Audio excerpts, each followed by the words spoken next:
the city of Chicago. She didn't always have a bag on her head, but sometimes. You just never know. She also used to direct my husband and I in sketch shows, so she's like one of my favorite human beings and is awesome. My new favorite human being that I just met today, but I already love her, and I know you guys are going to as well. She's an LA-based comedian. She performs locally. She performs all over the country. She actually has been burning up the festival circuit. She earned 5 times Best Fest in the Burbank Comedy Festival, 2 times Best of Festival in the Northwest Black Comedy Festival, and Best of Festival in the Funny is Female Festival. Basically, if you're a comedian after, this is going to be the best, so sorry to the rest of the lineup, apparently. She was also featured on Sherry Shepherd's show segment Funny Over 50, and she is pretty sure that she is Harriet Tubman in a former life. Ladies and gentlemen, please welcome Danna Kiel.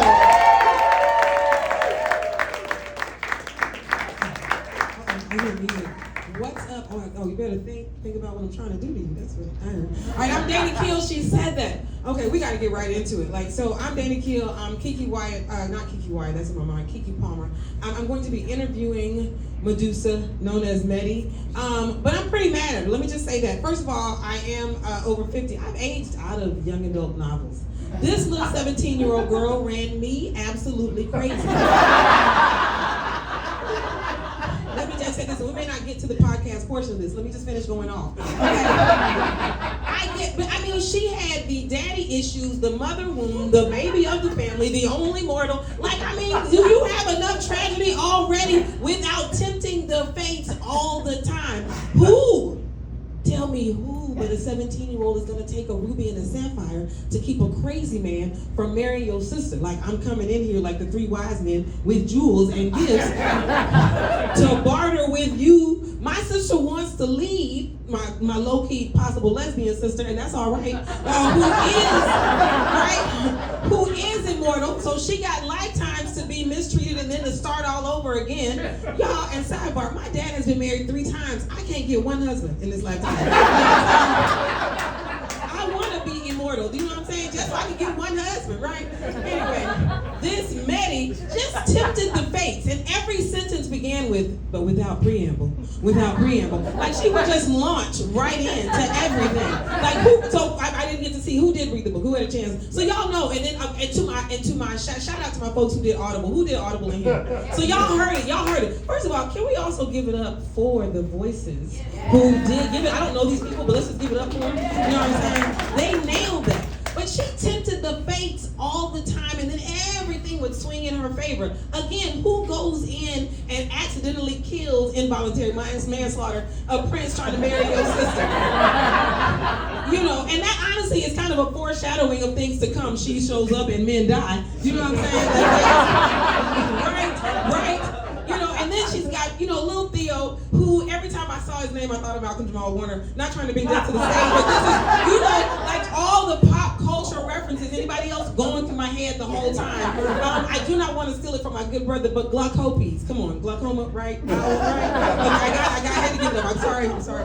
Anyway, but moving on. So then, she goes to Athena, as was mentioned by the priest summaries, the god summaries, and tells the story of what she did, because nothing but 17-year-old innocence could kill somebody and then say, hey, but there was a reason, and there was a good reason why I accidentally murdered this dude, and then be rewarded for that. Now, in the end, that's another thing, because I don't want my time to run out, because I've been watching the clock, I'm like, dang, 7 minutes goes by fast. So you get chosen, then you go down there, and, okay, the book covered every issue of the day, from colonization to colorism to DEI to slavery to immigrants, everything, all with Medi trying to be the 17-year-old hero. You know what I'm saying? She was trying to be the Biden, the Obama, you know what I'm saying, the Kamala, the Shirley Chisholm, the everything, the Joan of Arc, over decades, over centuries, over time, she was every hero, even Jesus, if you read the book. You know what I'm saying? Between fishes and loaves, if y'all know what I'm saying, if you read the book. And that's no diss to anybody who didn't read the book. Let me just say this, I'll be honest, I didn't quite finish the book because I was exhausted. You know what I'm saying? I am 58, it was too much for my body and soul. Now, I knew I was supposed to be here because I substitute teach. I walked in and guess what one of my kindergartners' names was? Apollo. You know what I'm saying?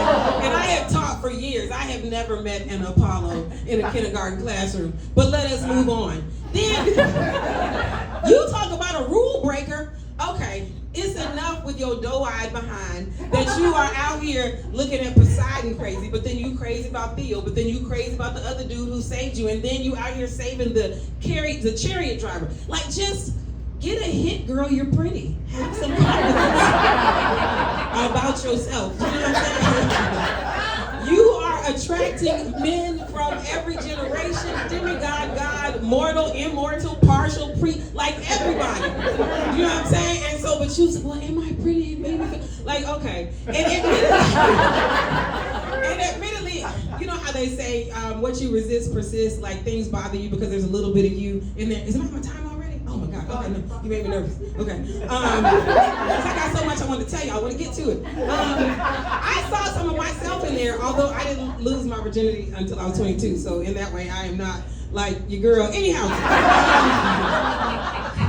And bless her heart, you know, she didn't really lose her virginity. Like, you know, that all the other tragedy. Thank you again, Summer Reese, because that part that I didn't get to, you caught me there. But y'all, she just made me so mad. Let me just give you some of the high points as the podcaster who wasn't the podcaster that I was trying to be when I got up here. I get that you were trying to save Theo, so that launched you into being in the Alkalite program. Oh, and shout out to the villain Callisto. All right, if there ever was a bitch, if there ever was a mean girl, Callisto. I ain't gonna lie, I had to admit I celebrated when she busted that girl in the lip. Like, yeah. I have to admit, like, I got the rage. Like, cause talk about perimenopause. How about menopause? Where are you? I got the rage.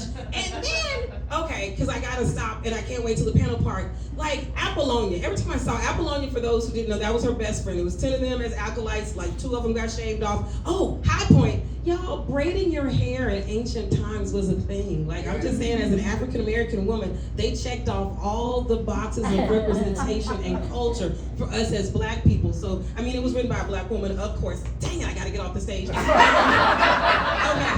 let me see. I just want to say that I admire her courage. I understand her anger. I get the lesbian relationship. I know, are we allowed to cuss as I get off here? Fuck these men.